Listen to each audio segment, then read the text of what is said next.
Hey you guys, Charlie here. Welcome back to Conquering Kerbal Space Program. This is a beautiful sunrise here at the KSC as we're about ready to launch our... I don't really know what the name of this rocket should be called. I have it as the station tank launch or something like that right now. I don't remember. It's been a while since this is recorded.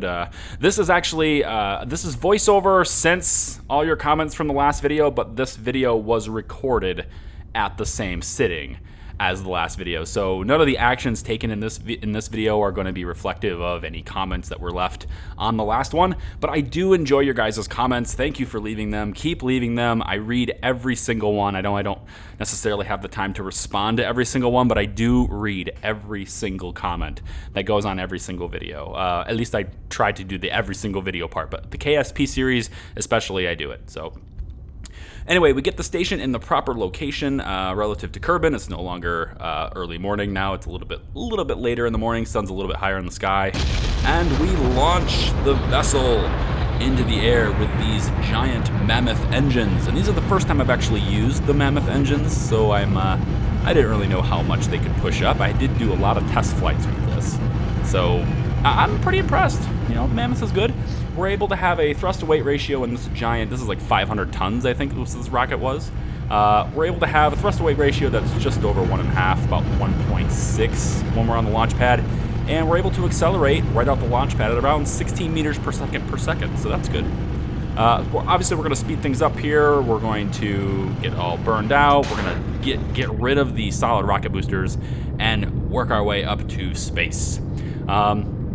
Couple of the questions I could answer, I guess. One, I'm going to reiterate it because I've said it before, but it's been a few episodes, quite a few episodes since I've addressed the question, so I guess I'll do it again. I'm not going to upload a zip file of my mods. I'm not going to give you a folder that has all my mods in it. There's a list.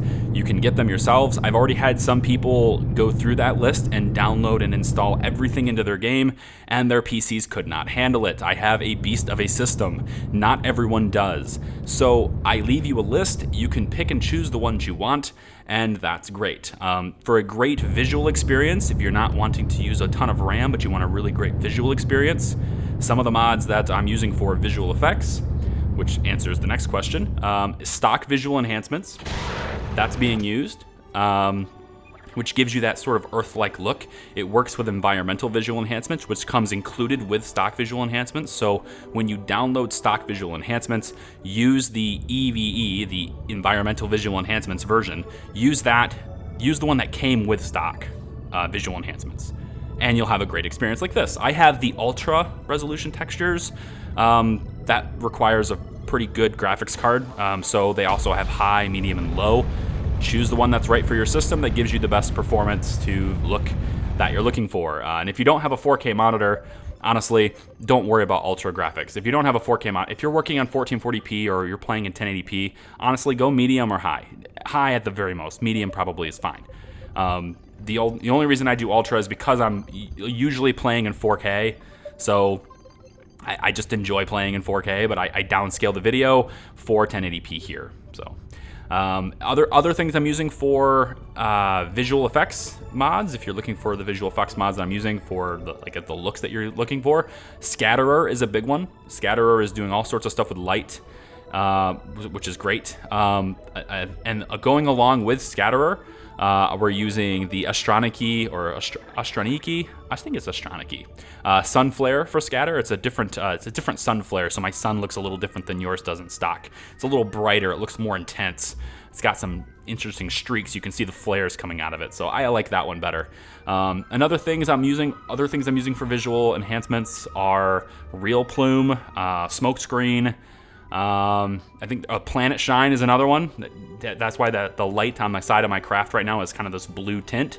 The light is coming off of Kerman and smashing against my craft like it normally would in space. I feel like there would be this big glow on my craft that's that color. So there you go. I think that's pretty much it. Other things that kind of add to this a little bit is distant object enhancements, which allows the game to sort of render objects at a distance more completely. which allows me to look at planets from a telescope, which is what I'm going to be doing at later. It's going to be great. I still have yet to install a really big telescope that can look at places like Sarnus. I really want to look at Sarnus through a telescope. I don't know why, I just do. That's going to be coming. We're going to be installing that on the space station eventually, but it's just not something that we're installing right now. So anyway, so this giant tank, we are moving towards the station, and we are going to be docking to the station. If you remember from the last episode, I know it's been a couple of days. If you remember from the last episode, I wasn't able to get the module that I brought up into its proper position. So in this episode, we're going to be doing kind of a lot of juggling. We're going to be juggling around different crafts and juggling around the different modules. Oh man. And as you can see, all of the movements that the station does, it just wiggles and all over the place, constant wiggling. It looks like it's about to tear itself apart. And I did read your comments, and I will try the limiting of the reaction wheels. The reason why I brought all the reaction wheels up before was because I thought that having more reaction wheels would give me more authority over the vehicle and would allow me to have it be more stable. I didn't think it would be less stable. Like I said, this was all recorded and done and the same sitting as the last video, so nothing that's happening here. You hadn't commented this stuff before this, so I didn't know this at the time of recording this. But I will try to, the next time I sit down, which I haven't done since uploading the last video, been really busy. The next time I sit down, I will try and disable all of the reaction wheels that are on this thing, and see if, having only one or two active, see if that helps with the stability of the station. The other thing I was planning on doing once the station is fully built, or at least once the modules are all in their final resting places and orientations, which I think is pretty close for the ones that are installed right now. I still think the one that the cyclotrons are attached to, I'm kind of thinking I still want to rotate that one. It's not perfectly aligned, it's a little bit slanted, but I don't think it'll necessarily harm the station, and maybe it'll give it a little bit of an interesting look. Maybe it'll be a little better that way, with just not having everything completely straight. Having things at an angle might be kind of interesting, I don't know. But anyway, the station also has been renamed. I did say that. Some people, one person particularly, I don't remember if there was other people, but somebody said they were disappointed that it was renamed. It's not renamed anything extreme. I changed it from the PISS initial to the PISS with like dots to signify that it's an acronym. That's pretty much all I did. So it's named now. From future videos, it will be renamed, but right now it still says PISS initial. So another comment I had, and I've had this comment numerous videos already, and that is regarding docking mode and why I don't use docking mode. And the answer is, and the simplest explanation I can give you for it is that docking mode has zero benefits in KSP. There is zero reason to use docking mode ever. All of the things I can do in docking mode, and look at that thing just shake itself around. You have to use time acceleration to stop the shaking. So I'm going to be going in and out of time acceleration constantly throughout this process. And I'll explain what I'm doing here in a second. But docking mode does nothing in KSP. I mean, all it does is shift the controls that you're used to, the WASD keys, into act exactly like the IJKL keys. I'm using IJKL with my right hand, and I get to use WASD with my left. I don't even need to touch the mouse if I'm doing docking. That's really great for me, and I can switch between using the IJ, K, and L and my mouse. I can switch back and forth. I mean, it's a game. It doesn't take a whole lot of hand-eye coordination to do that. But aside from that, I can do everything possible with IJ, K, and L, and then HN to go forward and backwards. I don't need to switch to docking mode to do that. I was asked why I don't use docking alignment indicator. It's another mod. You can see up in the Blizzy's toolbar up there in the top right-ish corner. It's not really completely the corner, but up there in the top right-ish corner, you can see that I have that mod installed. It's that little orange crosshair thing. That's a docking alignment helper tool. I just keep forgetting that I have it, and I just keep forgetting to use it because I'm so used to not having it. I never actually used the mod before. I just installed it because I thought it might be nice to use. I'm so used to just using the docking ports, and I'm not the best at docking. I'm not. I don't claim to be the best at docking. I don't even claim to be very good at it, but I do use probably a little bit more monopropellant than necessary, but I do get the job done. And so in this episode here, we're going to be sort of seeing an example of that. We're going to be moving things all over the place, trying to get it in the right position. What I just did with my astronaut there was break down all of the components that was under the station so that I could get them out of the way. And when I did that, I didn't do that before. I was going to, but I didn't do it before. And I'm actually kind of glad that I didn't do it before because I didn't have the giant tanks that we just launched up there. I didn't have those with me. And by breaking down those components, by breaking down the fuel tanks, the engines, etc., that was already underneath there, all the solar panels, which now, as of breaking up those solar panels, there are no solar panels on the station. All of the stuff is currently using power. It's burning through its battery power right now. So once I start this process, I kind of have to keep it going because there's no power if I don't. And yeah. So I'm docking this now that I've got that stuff out of the way. It turned that stuff, when I broke it down, into material kits. And now that I have the storage for material kits, I can store it, and it's better. My biggest problem through docking with this, and again, I don't need docking mode for it, I just need to be better at using the keys that are available to me already. The biggest problem I have with this is that on these long, heavy vehicles that don't have the center of mass in the center of the craft, I need to get my back end straight against these things. Otherwise, you get this crooked thing like this, where I'm lined up to the port, but it's not quite docked because the back end is not lined up properly. And the back end is the heavy end, so when I try to whip it around, it usually ends up moving the front more than the back. That's my biggest problem right now, and I understand. I'm not the best at it, and I make mistakes on it. That's fine. I have an adequate supply of monopropellant, although in this case it's barely enough, but I have an adequate supply of monopropellant to perform this as ungracefully as I am. I probably will get better at this as time goes on, but thankfully I'm not really going to be building multiple huge stations in space. The big station I'm building is this one right here, the PISS around Kerman. Other stations I build may only be one launch type stations, or maybe 3 launches maximum, just to assemble some parts that I couldn't do it before. For the sake of having fuel on the station or whatever. The Joule station will be different, and I haven't really decided how I want to build the Joule station yet. It's still quite a few episodes away, as you can imagine. So I have plenty of time to kind of look into how I want to do the Joule station. But the Joule station won't be quite as big as the Kerman station, but it will have similar stuff. It'll have a similar structure. We'll have ways of storage. We'll have ways of storing things on the station. We'll have things we have to break down. We'll have science equipment, although I don't know if I'm going to use station science for that station. I don't think I will. Just because it'll be harder to use. But maybe it's better. Maybe I should just use station science in every station, and we'll have to take cyclotrons up to every station. I don't know.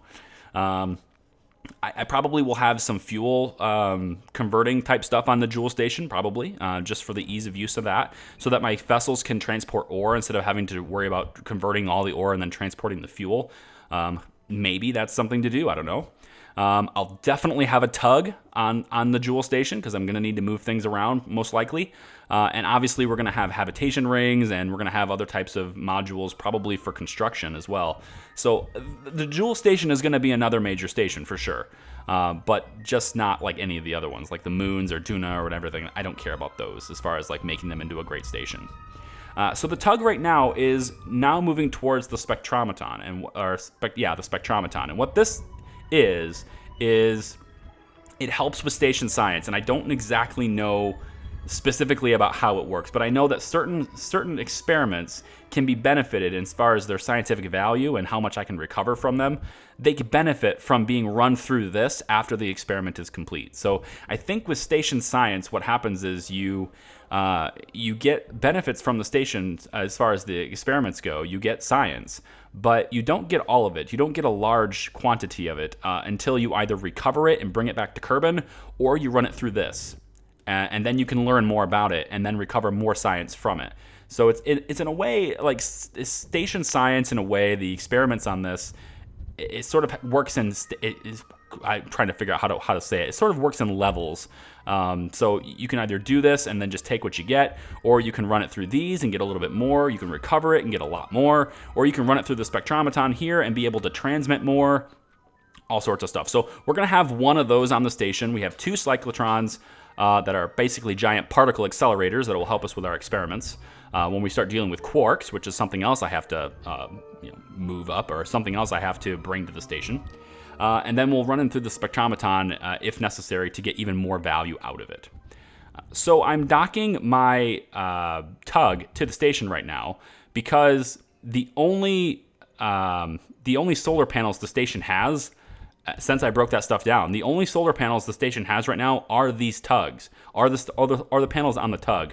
So I'm going to dock the tug to the station, and I'm not entirely sure why I don't remember what I'm doing here. I forget what I was doing here. Something I was move around. Oh, okay, I remember what I was doing now. So the flight computer. I was messing with the flight computer. The flight computer, every time you tell it to point towards target or point towards something, it wants to rotate your craft. It wants to point it with the horizon in a certain position, and I didn't want it there. I wanted it to be able to look at the docking port, have the flight computer point me at the docking port, but not rotate me. And so I was trying to figure out if there was a way to do that, and I was trying to sort of orient the craft how I wanted, and then hit the flight computer, and then have it sort of work the way I intended it to work. All right, so once I get the tug docked, it's time to time accelerate to where it's the daytime, and then I decide, you know what? After a little quick refueling of the tug, and also allowing the solar panels to charge just a little bit for the battery's sake, I move the tug into a position where I can grab what I hope is right around the center of mass for this giant array of tanks, if you will, because I'm pretty sure I'm not going to be able to dock this like it is, and I'm also going to need to get the return vessel, the thing on the front. I'm going to need to get that out of the way because the docking port that I need to use is actually underneath that.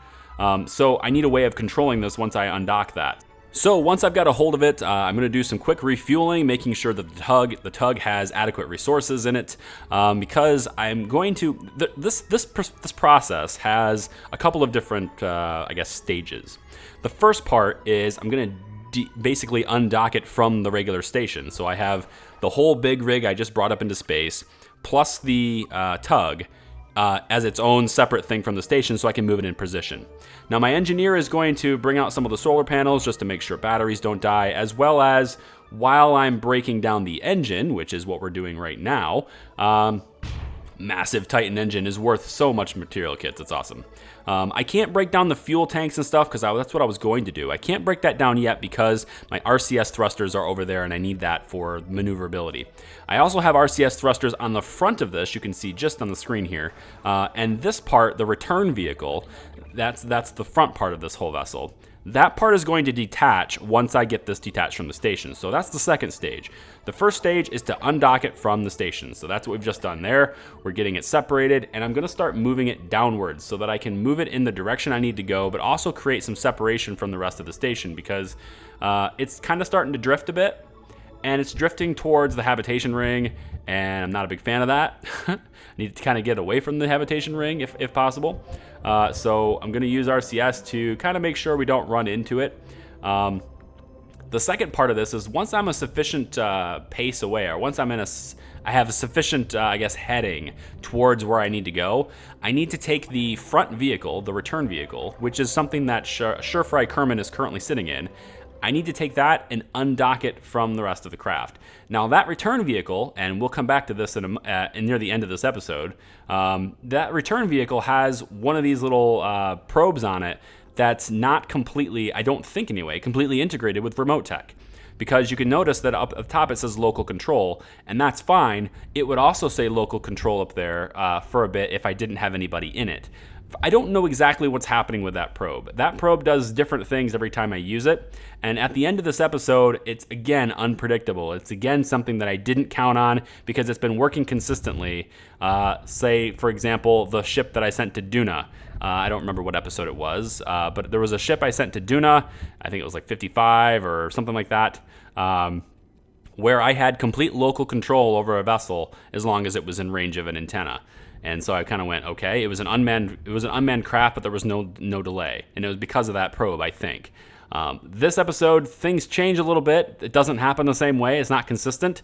I'm not going to blame that for what happens at the end of the episode, but it is what it is, and so it's a little bit unpredictable for me. Anyway, moving off that topic, we're going to detach that return vessel from this, now that we've got it somewhat down in where we need it to go. And then I'm going to take this return vessel, which does not have RCS thrusters at all lined up with its center. We're going to take this and I'm going to move it up and redock it with the station. And I'm going to primarily just use the engine for that, just because, I mean, like I said, the RCS thrusters are not like lined up really well, so I don't want to have to deal with it rotating and spinning on me whenever I use it. So it's a really light craft. It's really maneuverable. It's not a big deal. It's on.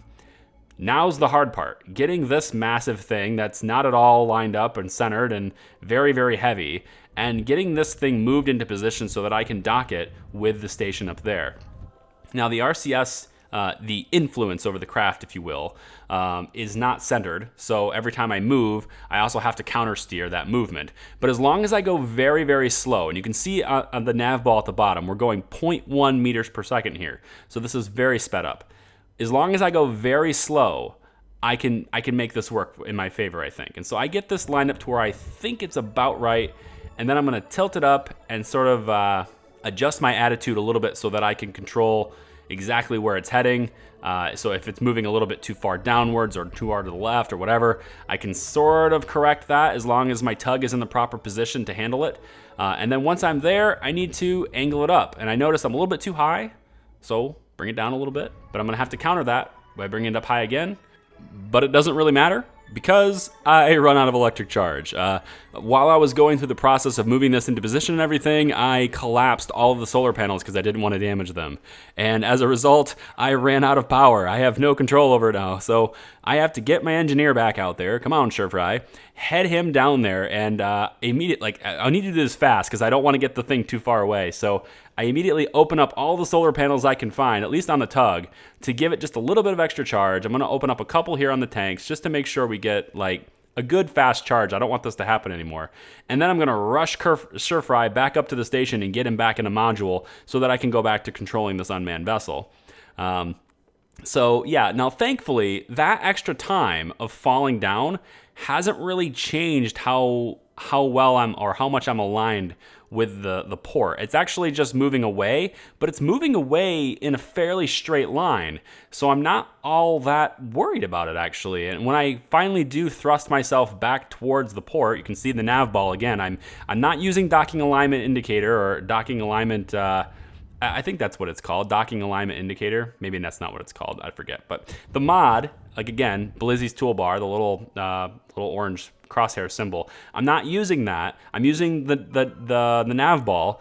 Take the target indicator, line it up with the velocity vector, and you should line and go right to it. And that's pretty much what happens. And because I have that extra distance to work with, it actually makes it a little easier to dock with. I'm coming in more of a straight line now instead of coming in at an angle, and it kind of works out a little bit. It works out well. So once I get this thing, kind of close enough, it does bounce a little bit. I was going a little too I get a little too happy, a little too speedy, but it does. I get it back in, and it docks, and we have it. And now the bottom part of my station is done, and I accidentally click the IVA. So take a look at the station. So this is what kind of looks like from Fry's perspective. This is the inside of the return vehicle that Fry can see. Or is it the inside of the return vehicle, or is it inside the module? I forget. But anyway, that's what Fry can see right now. It looks like it's inside, so it's inside the module. Anyway, Fry's gonna have to come down here now, and he's gonna have to break down all the pieces we don't want to keep. Now that includes the tank at the bottom and all the RCS thrusters that are on it. And the reason why there's so many little explosions here, one, because whenever you dismantle anything in KSP, there has to be an explosion. It's just the way the game is. But two is because you can't break down a part if it has parts attached to it. So all of the RCS thrusters and stuff, I have to break them all down. And so when I break them all down, you can see, and I'm actually gonna go and get this little piece of scrap here too, because why not? All of those things that I break down end up as material kits, and they get stored in the tanks that are nearby. So now we have these material kits, and I can use those to build something in orbit later. So I can build crafts in orbit, whether there's big, small, whatever. I can build them now in orbit using these components, and that makes me happy. So we get the tug docked to the station, flip it around in somewhat of the right orientation. We're time accelerating to where it is the sunlight, because now it is time to reveal the reason why I built it the way I did. Kind of. The reason why I had to, or the reason why I haven't had any solar panels on the station yet was because I wanted this solar panel. So it's going to extend itself down, and it cannot be retracted once it's out, so it's out for good. But this little puppy, oh, it's not really little, this big thing here is capable of generating 500 units of electricity per second. Yes, the electric charge is going up super fast now. Look at that thing. And it will go up even faster once this panel manages to rotate itself in direct line of sight for the sun. It's only getting 0.8 per exposure right now, so it will be able to generate a lot of electricity. And it has 360 degrees of motion, so it will always be able to see the sun no matter where the station is, so long as Kerman isn't in the way. And as long as the station remains in this normal orientation, pointing up like I've been wanting the whole time anyway. So in this process here, and I'm hoping that solar panel, by the way, is enough charge to take part in all of our, to power all of our life support stuff as well as all of our science experiments. I guess we'll find out. If I have to add another one, I will. But so now this is the part where things get a little confusing, because I had local control of that craft while Bob was in there, and I need to get Bob out of there, so I bring Bob back to the station. I had local control of it, and inside our vessel over there, inside the return vehicle, is Bartmund Kerman, because Bartmund was the only Kerbal in the station that was still labeled a tourist from before. He was the only one I couldn't bring back before. So the job of that return vehicle is to bring Bartmund back so that I can get him back. And he's a pilot, and I think he's a 1-star pilot, and I need to bring him back. And yeah, so I have control of that vessel. Even though he is a tourist, I still have control of that because there's a probe on there. So I feel like, okay, cool, I have control of it. Everything's fine. I'm getting all my Kerbals sort of situated in the modules I want to be. There's the name change. So everything's good here. So I have control. You can see it. It's green. RemoteTech, we have control of this thing. Awesome. So time to go away and get away from the station and re-enter Kerman's atmosphere. And so that's what I'm going to do. I am going to say sort of bye-bye to the station by looking at it, because I just think it's looking really cool coming together so far. There's still a lot of stuff to install on there to make it even cooler, and we will be doing that as time goes on. But for now, that's the station, and it's time for Bartmund to be returned to home. So I make my my quick little, I guess, maneuver here to get myself down where I need it to be. I made my burn, everything is cool. I got my flight computer told to point orbital retrograde, so it always points orbital retrograde. And notice something that just happened. I lost connection. I have no connection to the craft. Now, before I entered the atmosphere, I did arm the parachutes. You may have missed that in the cutting, I don't remember.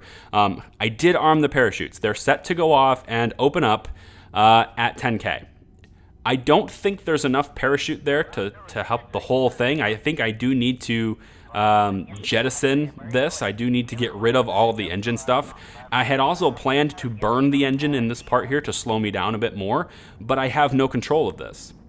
And that's a really unfortunate thing. I did not anticipate losing connection to this, because I thought that probe was the reason why I had connection. And I think that probe has like a 5K, I want to say, something like a 5K range or something. And because I was still within 5K of the station, I still had a connection. Because I think the station, because there's a Pioneer module on it, the station is acting as a mission control as well at this point with all the Kerbals that are on it. So I think that's the reason why I had connection, was because I was within 5 kilometers of the station when I did all the maneuvers and made the burns and everything like that. But now I'm not that close, and now I'm entering the atmosphere with an engine that's getting hot and with components that are getting hot, and I have zero control over it. I have to basically pray that my parachutes open and everything is fine, and that the flight computer will keep me oriented properly. Well, yeah. You see the title of this episode. The title of this episode is Bartmund Kerman. And as you might notice by this huge, lengthy lead-in and the fact that Bartmund is the only one on this craft and that I cannot control Bartmund because he is a tourist, something happens to Bartmund on this re-entry. Yeah. Everything explodes. the craft gets twisted, and we've lost our first Kerbal. Bartmund Kerman is no more, sadly. Something in the middle of the craft, it got overheated, and when it exploded, it separated the bottom part, which was the heaviest part of the craft, the engine part. It separated that from the command module, or the where Bartmund is. And it's physics. The heaviest part is going to go first. That's the reason why our SSTO keeps flipping over. It's because the engines are too heavy. And so the part that does not have protection against the heat ends up twisting itself towards the heat, and it all explodes. So unfortunately, we have lost our first Kerbal in a really silly mistake. It's a really stupid, it's not even that noble of a cause. He was just coming from the station as a tourist. But, it is what it is. Things will happen. And thankfully, I know it's bad to say this, but thankfully, Bartmund was a 1-star pilot, which is not something that's necessarily the most vital thing. I will need pilots, of course, but it's not the most vital thing. It's not like a scientist or an engineer, which are really critical right now. So anyway, that's the episode, guys. Thanks for watching. I'm hoping to have more episodes for you soon. I really hope my work allows me to do that for you. Thanks for watching. Like and subscribe if you think I've earned it, and I will see you next time. Bye.